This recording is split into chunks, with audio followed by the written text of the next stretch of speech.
JIC সেলে ২৬ জনকে গুমের মামলায় শেখ হাসিনা সহ ১৩ জনের বিচার শুরু হবে কিনা এ বিষয়ে আদেশ আজ।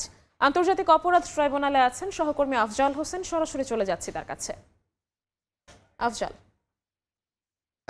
জুলাই আগস্টে একটি হত্যা মামলা এবং আওয়ামী লীগের আমলে দুটি গুমের মামলা, মোট ৩ মামলায় আজকে ১৫ জন সাবেক বর্তমান সেনা কর্মকর্তাকে ট্রাইব্যুনালে হাজির করা হবে। এর মধ্যে জেআইসি সেল অর্থাৎ ডিজিএফআই এর নিয়ন্ত্রণাধীন যে সেল ছিল সেখানে ২৬ জনকে গুম করে নির্যাতন করার মামলায় ১৩ জন, অর্থাৎ এই মামলার প্রধান আসামি সাবেক প্রধানমন্ত্রী শেখ হাসিনা সহ ১৩ জনের বিচার শুরু হবে কি না সে বিষয়ে আজকে আদেশের দিন ধার্য রয়েছে। সে বিষয়ে আন্তর্জাতিক অপরাধ ট্রাইব্যুনাল এক আদেশ দিবেন। আর গুমের আরেক মামলা, সেটি হচ্ছে টিএফআই সেলেট নিয়ে গিয়ে নির্যাতন, আটক করে গুম করে রাখার মামলায়। সেই মামলায় সাবেক বর্তমান সেনা কর্মকর্তাদের বিরুদ্ধে অভিযোগ গঠন করা হবে কিনা সে বিষয়ে শুনানি হবে।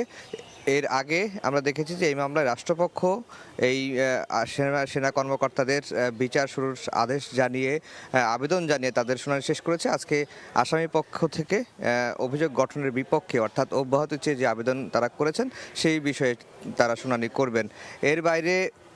এর বাইরে যেটি হচ্ছে যে রামপুরায়, অর্থাৎ জুলাই আগস্টের আন্দোলন চলাকালে রামপুরাতে যে ২৮ জনকে গুলি করে হত্যা করা হয়েছিল, সেই গুলি করে হত্যার মামলায় তৎকালীন বিজিবির কর্মকর্তা লেফটেন্যান্ট কর্নেল রেদওয়ানুল সহ এই মামলায় ২ জন সেনা কর্মকর্তা রয়েছেন, সহ আরও ২ জন আসামি রয়েছেন পুলিশের। তাদের অভিযোগ গঠন করা হবে কিনা, আনুষ্ঠানিক অভিযোগ গঠনের বিষয়ে শুনানি হবে।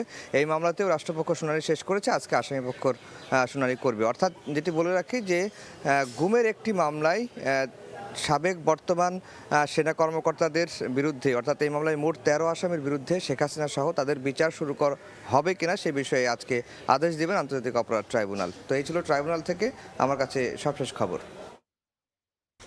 আন্তর্জাতিক অপরাধ ট্রাইব্যুনাল থেকে সরাসরি যুক্ত হয়েছিলেন সহকর্মী আফজাল হোসেন।